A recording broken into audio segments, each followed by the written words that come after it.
Сайн мэцэн үзэгчдээ 90 орчим нэвтрүүлгийн маань ээлж дугаар үзэгч та бүхэндээ хүрж байна. За манай нэвтрүүлгийн энэ удаагийн зочноор Европын шинжлэх ухааны нийгэмлэгээс Мишель Нострадамусын нэрэмжит тэргүүн зэргийн одон Монгол улсаас анх удаа хүртсэн философч, соён гэгэрүүлэгч Төмөр багш зочноор өргөдөн оролцоод байна. Ингээд танд энэ өдрийн мэндийг хүргэе. За баярлалаа. Бас энэ телевиз үзэгчдтэй энэ өдрийн мэндийг хүргэж баяруулын хийг бас хүсээрээ. За тэгээ энэ хүү том шагналыг энэ хүү том одон хүртсэн танд бас баяр хүргье. Давхар баяр. За баярлалаа. За тэгэхээр хоёлаа ер нь үзэгчдээ тийм ээ энэ хүү бүтээлийнхээ талаар энэ хүү бас номынхаа талаар тийм мэдээллийг хүүгээ тийм ээ.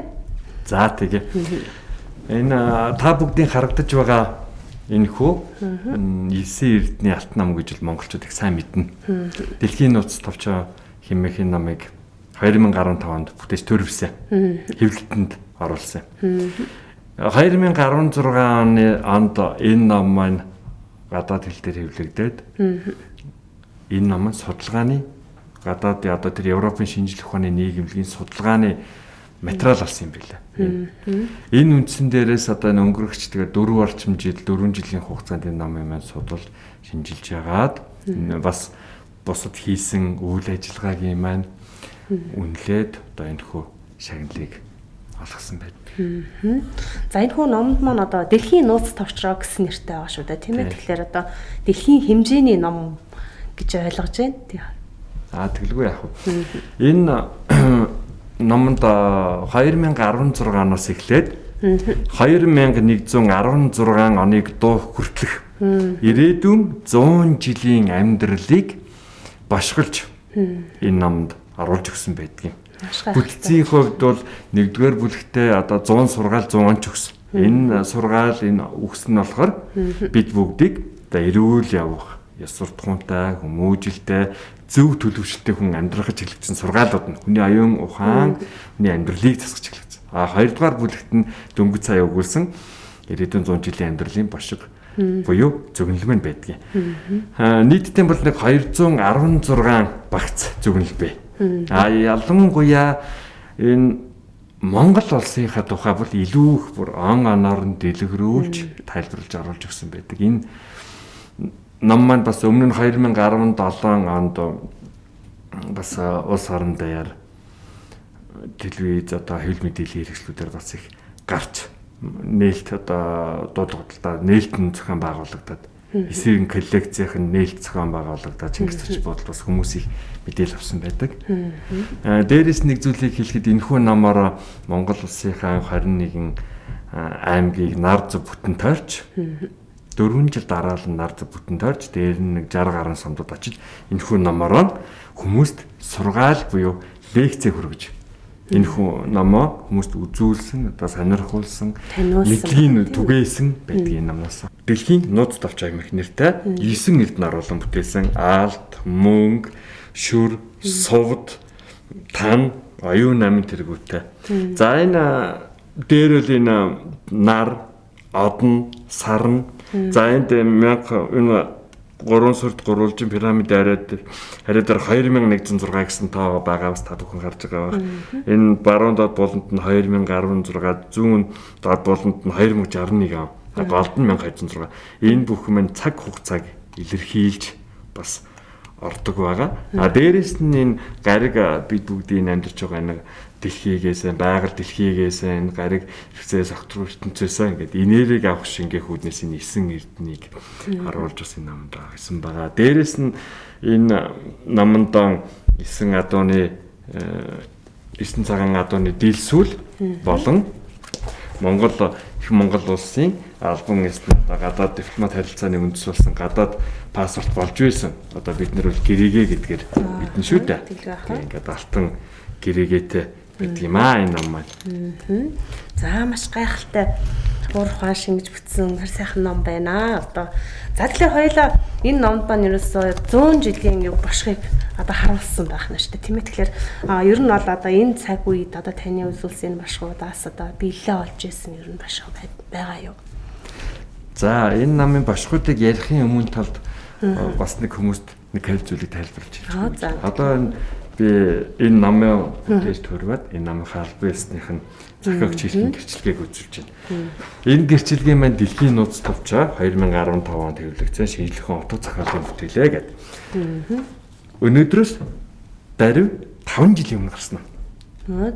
За энэ хугацаанд 16 онд, 17, 18, 19 онд мөн энэ онуудад Монголд төдийгүй гадаадд дэлхийд олон орнд тохиолдсон үйл явдлууд бий. Энэ бүх үйл явдлуудаас бас судалгаа шинжилгээний материал гарсан байдаг. Энэ намын одоо бошгууд нь хэр биелсэн бэ? Хэр үндэслэлтэй байсан бэ? Гэдэг дээр албан ёсны тайлбар өгөх зорилгоор энэ судалгааных нь ажлууд бүрэн гарсан байдаг. За энэ тухайн мэдээллийг бол одоо SAC News болон бусад хэвлэл мэдээллийн сайтуудаар гарсан байж байгаа. Мөн миний өөрийн саяын гэгэрүүлэгч багш Төмөр химээх Facebook-аар ороод наривчлал үзэж байна. Ингээд 19 он, 18 он, 17 он, 16 он гэдэг. За 17 онд бас их энэ ном маань олон нийтэд их тэр түрүүн хэлсэн чинь гэсэн бодлоо арга хэмжүүлсэн гэх. Тэн дээр одоо өмнө бас телевизүүдээр их өгсөн бидгийг Америк нэгдсэн улсын ерөнхийлөгч Дональд Трампын тухай хэрхэн зөвмж хэрхэн биелсэн байна. За дээрэс нь WikiLeaks сайтын эрхлэгч Жули Ассанжийн хувь заяаны тайлбар. Энэ бүх зүйлүүдийн тайллуудыг бас авч унших боломжтой. Бас яг одоо түрүүн таваараа асууж л да. Одоо энэ цаг үед биелж байгаа бошиг зөвмж юу гэдэг. Яг өнөөдөр хүн төрөлхтний хувьд бол бас нэг их том хямрал гэдэг зүйл бий болоод байна. Энэ зүйлийн тухай энэ хүү номын маань 178 дугаар хуудсанд. За энэ маань одоо дэлхийн нийтийг цочроож байгаа коронавирус гэдэг тийм. Энэ хүү номын маань 179 дугаар хуудсанд. Ямар заваа юм бэ? Азийн нэг улсын мал нядалгааны газар нян үржих суур дэвсгэр болно. Нян тодорхойлох хөгжүүлэх газар болно гэж хэлсэн. Энэ коронавирус гэдэг маань анх Хятад улсын Хэбэн мужийн Ухааны хотод анх нэгэн далайн одоо гаралтай амьтны одоо малын захад тийм ээ анх гарсан гэж үзэж байгаа. Энэ үднээс яг энэ хэсгийг эндээс гарахыг энэ тухайн номд үүсгэв. Дараагийнх нь мөрөөс Крайс нэртэй нийтийг хамарсан команд оршилтын дээж өсгөр гинт эрх ашигын төлөө хулгайлагдсан газрын эрдэмтэд засгийг сандрагнаа гэж дөрвөн мөрөөр башгалж оруулсан. Энэ Крайс гэдэг нэр үг нь болвоос энэ Крайс англи хэлний Крайс гэсэн хямрал гэсэн үг. Эгийг шууд монгол хэлэнд орчуулад хямрал гэж хэлэхгүйгээр Крайс гэдээ оруулсан байна. Энэ өнөөдрийн тооцоогоор бол дэлхийн эдийн засгт $280 одоо зарлага буюу зарлага үүсэж байна, хямрал үүсэж байна гэд Монгол улсын тухайд нэг 200 гаруй тэрбум төгрөгийн хохирол учирч болцсохгүй байна гэдээ бас нэг эдийн засгчид бол шинжилгээ судалгаа хийгээд таамаглал дэвшүүлж ин лээ. Тэгээ энэ бүхнийг хэлж байна. Энэ common гэдэг үгийн хувьд бас их хүмүүс ойлгож байгаа байх гэж бодож байна. Ялангуяа ангаахын хүмүүс маань чиглэлийн хүмүүс маань энэ common гэдэг нь өөрөөр хэлбэл коронавирусын common cold буюу коронавирусын өөрийнх нь ерөнхий энэ ян вирусын нэршил байгаа салбарын.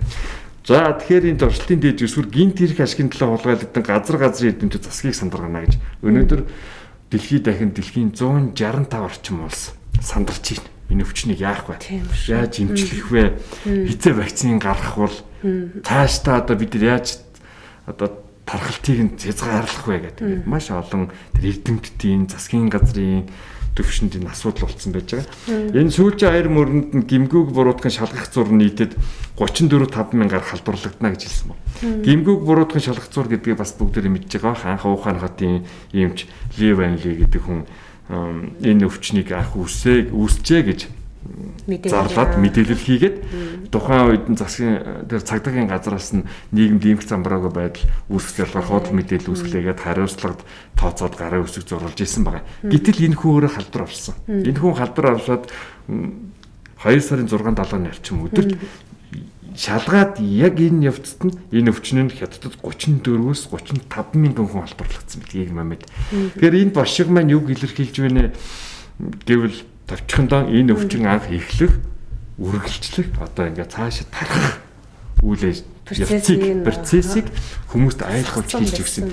Тэгээ хүмүүс хэлдэг л да бас энэ намайг та тийм үнэхээр 2015 онд бүтээж төрүүлсэн бол яагаад одоо энэ түрүүнд өмнө нь те 17 8 9 мануудад энэ тухай хэлж хүмүүс сэрэмжлүүлэхгүй байсан юм байна гэдэг. Тэгээд энэ талаар бол хангалттай сэрэмжлүүлж ийсэн.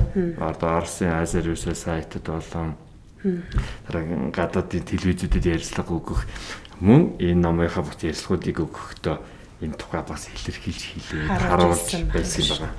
За одоо бас дараагийнх нь нэг бошиг байгаа. За одоо ингээ уншиж үгэй.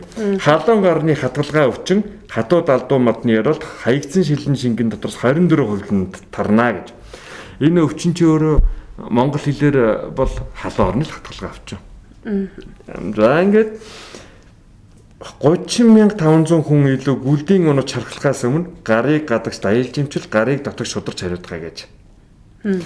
Ямар ч хэсэн хүн төрөлхтөн бол энэ вирус бол одоо сармагчанга царсан баг байханаас үссэн тийм ээ геном хувьд бол одоо 95-98% нийлсэн гэдэг.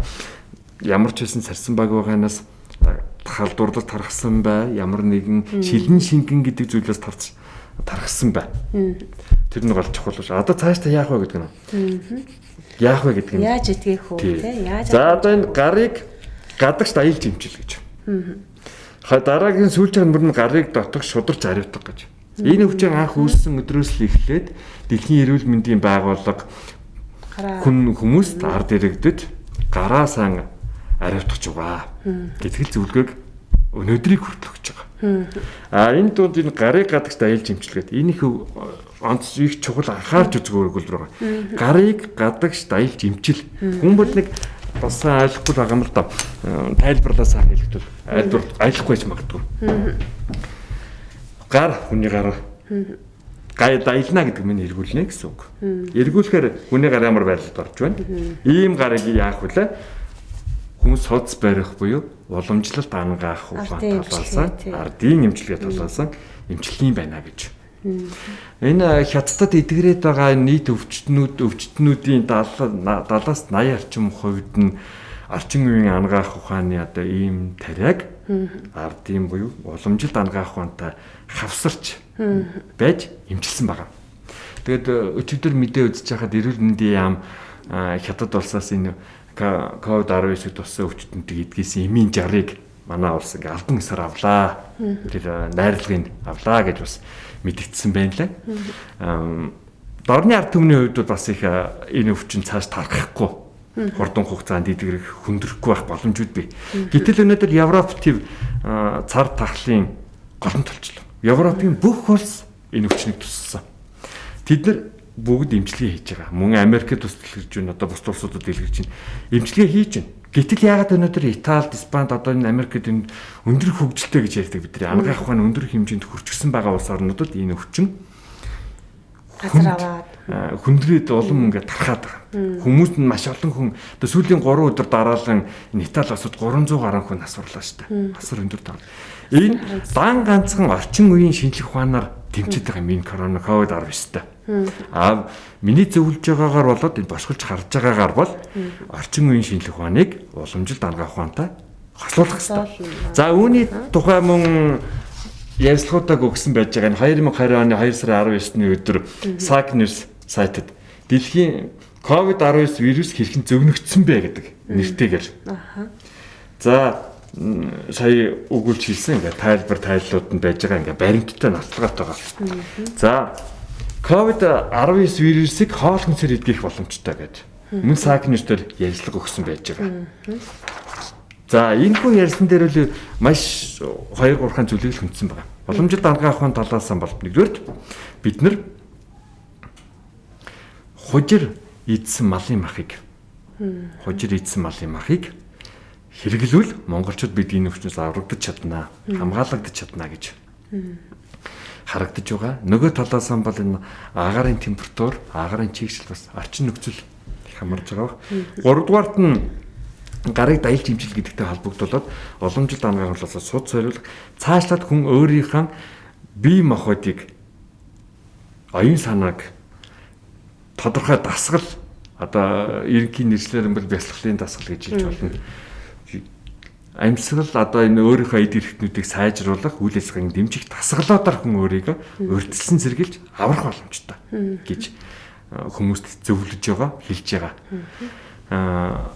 Энэхүү дасгалаа бас та дараагийн одоо бас удаа та бүхэнд бас ард иргэдээ зааж өгөөё гэж бас бодож байгаа. За тэгэхээр хоёлаас дараагийнхаа одоо ер нь бол цаг бас нэлээд явсан байгаа шүү дээ, тийм ээ. Тэгэхээр дараагийнхаа дугаартаас үзэгчдтэй энэ асуудлыг бас хийж зааж өгч үзүүлэх болно. За тэгээд бас одоо энэ хулган жилд маань ер нь бол таны үзснээр таны бушгаар ер нь бол хулган жилийн маань өнгө төрх ер нь ямар шүү байна гэж буусан байгаа болоо. 2020 оныг хэрхэн бошголсон бэ гэх ингээд номонд орсон бошгоосоо эхлээд хэлж өгье. За 2020 онд хайгуулж, судлаач, түүхчид санаандгүй байдлаар нээлт хийнэ. Банк нийгэн том дэлгүүр асуудалд орно. Банк санхүүгийн салбарт ил бод алд өрсөлдөөн идэвхжнэ. Төмөр замын бүтээн байгуулалт сонгодог утгаараа хэрэгжинэ. Хувьцааны асуудал дахин сөхөгдөнө гэдэг. За цааш нь дахиад дэлгэрүүлэх юм бол одоо монголчуудыг COVID-19 вирусээс хужиртай малын хамгаална. За ургацаг ухаан авдаг хүн төрийн сайд болно энэ жил, улан жилд. За Монгол улсыг хохироосон хүний хөрөнгийг борлуулж талаас багыг нөхөн төлөвлөнө. 10 дугаар сард алдагдсан тамга хосуулна. Ангаахын салбар дэмжлэгийн хагалгааны цоош нь арга техник нэвтрэнэ. За тамхинаас болж 3 том шууган дэгдэнэ. 200 гаруй хохирсон хүмүүс нэгдэж гомдол гаргана. Том байгууллага айн баяраа тэмдэглэж байгаад хідэн хүнээ зовлон дунгана. За малын ашиг шимийг боловсруулдаг томоохон үйлдвэрт одоо галын аюул бас дохиож галд бас өртөх тул сэрэмжлэх хэрэгтэй. За урд зүгт уурхай нөхөнд бас нэг хідэн хүн дарагдаж болзошгүй тул бас анхаарах хэрэгтэй.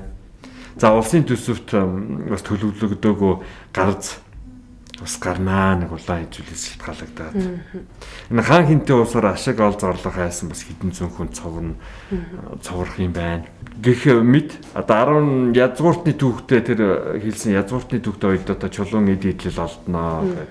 11 сарын 15-наас хойш их өндөр зүйлд аюул дагуулнаа гэдэг өндөр зүйл гэдэг. Ингээд ер нь л маш олон зүйл байна. Ерөнхий өнгө нь бол бас нэг юутай жил ахна шүү дээ. Ер нь бол их хөдөлгөөнтэй жил яхан ба да. Энэ нэг Монголын бас тийм ээ. Авны бэлгээс аштын бэлгээр гэж бид бүхэн ярьдаг. Одоо энэ жил минь ер нь л хөдөлгөөнтэй жил байна. Одоо энэ их хөдөлгөөн, динамик хөдөлгөөнтэй. Ялангуяа саяны хэлсэн зүйлүүд. Гэхдээ монголчууд бид бүгдийн хувьд эрүүл энх байж одоо ахуй амьдрал ажил үйлс нь бүдэ сайхан жил байгаасаа л гэж одоо бид бүгд дор бүрнээ бодож хичээж жил амьдрах хэрэгтэй те. Тэгэл яах вэ? Заглаас номны хатлаар яснаас юм сонирхож бодлоо. За энэ ном маань одоо дэлхийн нууц товчоо гэж байгаа учраас зөвхөн одоо Монгол хэл дээр байгаа өөр бус орны хэлээр нь хэвлэгдсэн үү? За баярлалаа. Энэхүү ном маань 2016 онд орос хэл дээр хэвлэгдээд өнөөдрийн байдлаар бол орос хэлтэй дэлхийн 15 улсад энэ ном маань худалдаанд гарч ирсэн явж байгаа. Орос, Казахстан, Беларусь гэл нэлээд хэдэн оронд энэ номын судалгаа шинжилгээний ажлуудыг ихтэй сургуулиуд болон бусад эдийн шинжилгээний газар судалгаа шинжилгээ хийгээд эхэлсэн байж байгаа. Энэ олон иргэн авч уншиж одоо бас хүртэл болоод явж байгаа. Энэ тухайн мэдээлүүд нь бол тэр Азербайджан, олон тэр Казахстаны үндэсний төв телевиз гэдэг их олон телевизээр их орсон. Ярилцлагад орсон. Ярилцлагад орж исэн, ярилцлага өгч исэн. Тийм ер нь л тэр книжный магазин гэдэг дэлгүүрээр болон тэр интернет захим одоо интернет захим захиалгаар хүргэж бас өгдөг авдаг тийм үйлчлэгэнд орсон байгаа юм байна. Худалдаанд орсон байна. Монголд бол яаж байна? Монголд бол энэ ном зөвхөн Shopee-ийн мэн гэдэг бас онлайн хүргэлтийн вебсайтаар хүргэгдэж байгаа. Facebook-өөс бид бүхэнд одоо манай саян гэгэрүүлж багш төмөр гэдэг пэйж хуудсанд хандаад энэ номыг захиалж авах боломжтой байдаг. Улаанбаатар хот болоо орон нутагт хүргэлтээр хүргэж өгч байгаа. Номын дэлгүүрүүдэд бол одоохон харааг байгаа. Нэг зүйлийг нэмж хэлэхэд энэ номын маань 1-р бүлгийг 100 сургаал гэж өгүүлсэн шүү дээ. 100 сургаал 100 онч өгсийг нь Монгол Улсын ардын жижигхэн цэрэн доогтой хамтран сонсдог сургаал нэртэйгээр хос цомог олгож гаргаж байгаа. Одоо дун утгагүй ард ирэх тийм байна. Гар дээр хурж ирэх байгаа. Сонсдог сургаал маань. За тэгэхээр нөгөө сонсоор гарна гэсэн үг тийм ээ. Энэ намынхаа сургаалыг хүн сонсохоор жолоо барьж явах үедээ ч юм уу те завгүй үед бол тэраа сонсоо явж байгаа болно шүү дээ тийм ээ. За. Тэгээ нэвтрүүлгийн манд цаг ер нь энэ түрээд өндөрлөж байна. Ер нь цаг дороо өнгөрчлөө хоёлаа бас. За тэгэхээр ингээд энэ хүү сайхан бүтээлийг дэлхийн нийтэд хүргээд энэ хүү том одонгийн эзэн болсон танд бас дахин баяр хүргье. Тэгээд нэвтрүүлэгтээ хамтдаа үзэгч та бүхэндээ баярлалаа. За мөн хоёлаа дараагийнхаа дугаартаас үзэгчтэй одоо таны нөгөө зааж дасгалыг бас үзэгч та бүхэндээ хүргэх болно. Ингээд эргэдч нэвтрүүлэг маань энэ түрээд өндөрлөж байна. Баяртай үзэгчтэй.